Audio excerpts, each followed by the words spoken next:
कर दो करम मुर्शद मोहतरम। लोग सिर्फ शरीयत में आगे नहीं जाते हैं।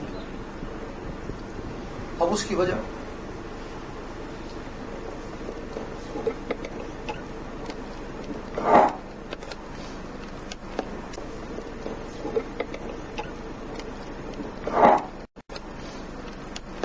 शरीयत भी है, शरीयत सख्त है, तरीका जरा आसान है, जिसका फौजी की पेड़ सख्त है, लेकिन हवालदार का काम आसान है।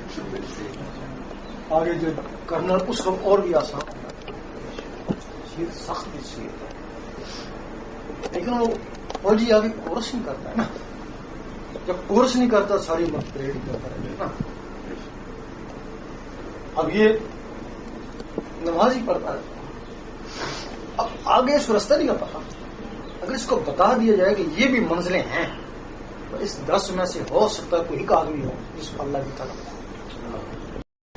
10 ना जाए, एक ही चला जाए। शेख सुल्तान बूर रहमतुल्लाह ने एक किताब लिखी, नूर अल अदा उसका नाम है, बड़ी पेचीदा किताब है, लोग पढ़ते हैं, कई लोग वो पढ़ के पागल हो गए, कई लोग जो ना वो मना उस किताब को। एक दिन शेख सुल्तान बूर रहमतुल्लाह से पूछा, आपने ये किताब जो लिख दी इसकी जरूरत क्या थी लिखने? बजाय हिदायत के लोग परेशान हो रहे हैं। उसमें लिखा है कि अगर तेरा मुर्शिद है तो 7 दिन के अंदर अंदर तो जो सारे खजाने, अगर तू भूखा है तो सारे खजाने दिखाए ना। तो ऐसा मुर्शिद कौन है, ऐसे कैसे हो सकता? किताब तो मार्फत की थी, आप जो मार्फत में नहीं है वो लेके बैठ गया उसको।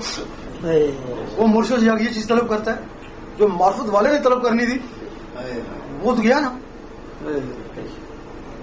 उस वक्त उन्होंने कहा ठीक है, किसी की समझ में नहीं आते, ना आए 1000 साल में आए, हजारों की समझ में ना आए, अगर 1000 साल के बाद किसी एक की समझ में आ गई वो हजारों को समझा देगा। वो मेरी मेहनत जो है ना